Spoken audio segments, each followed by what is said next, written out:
आपको हमारे द्वारा दी गई यह जानकारी स्वामी विवेकानंद स्टोरी इन हिंदी पसंद आई हो तो शेयर जरूर करें और कौन सी कहानी आपको पसंद आई आप कमेंट जरूर करें।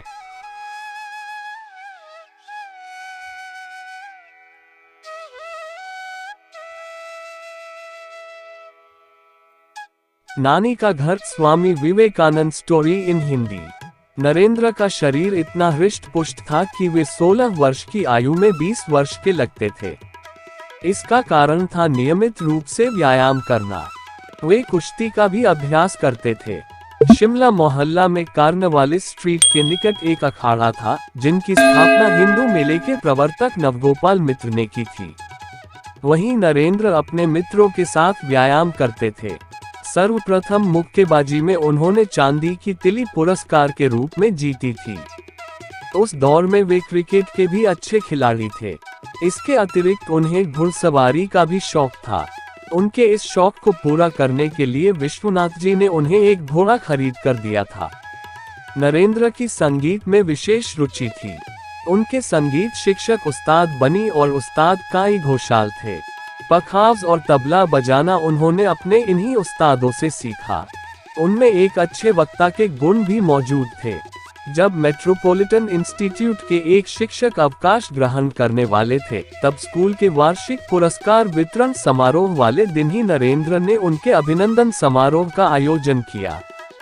उनके सहपाठियों में से किसी में इतना साहस न हुआ कि कोई सभा को संबोधित करता।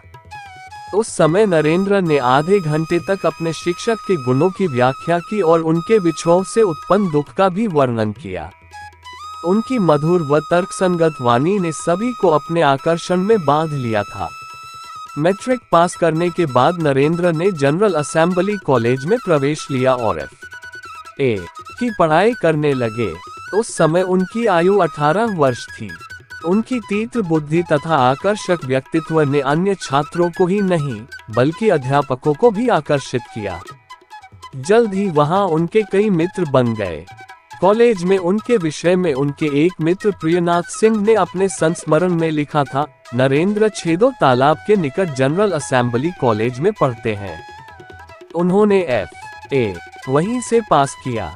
उनमें असंख्य गुण हैं, जिसके कारण कई छात्र उनसे अत्यंत प्रभावित हैं। उनका गाना सुनकर वे आनंदमय हो उठते हैं, इसलिए अवकाश पाते ही नरेंद्र के घर जा पहुंचते हैं। जब नरेंद्र तर्कयुक्ति या गाना बजाना आरंभ करते तो समय कैसे बीत जाता है, साथी समझ ही नहीं पाते। इन दिनों नरेंद्र अपनी नानी के घर में रहकर अध्ययन करते हैं। नानी का घर उनके घर की निकटवर्ती गली में है। वह अपने पिता के घर केवल 2 बार भोजन करने जाते हैं। नानी का घर बहुत छोटा था। नरेंद्र ने उसका नाम तंग रखा था। वे अपने मित्रों से कहते थे, चलो तंग में चलें। उन्हें एकांतवास बहुत पसंद था। नरेंद्र में गंभीर चिंतन शक्ति और तीक्ष्ण बुद्धि थी, जिसके बल पर वह सभी विषय बहुत थोड़े समय में सीख लेते थे। उनके लिए पाठ्य पुस्तकें परीक्षा पास करने का साधन मात्र थी। वह इतिहास, साहित्य और दर्शन की अधिकांश पुस्तकें पढ़ चुके थे, जिनसे उन्होंने अपने हृदय में ज्ञान का अपार भंडार संग्रहित कर लिया था।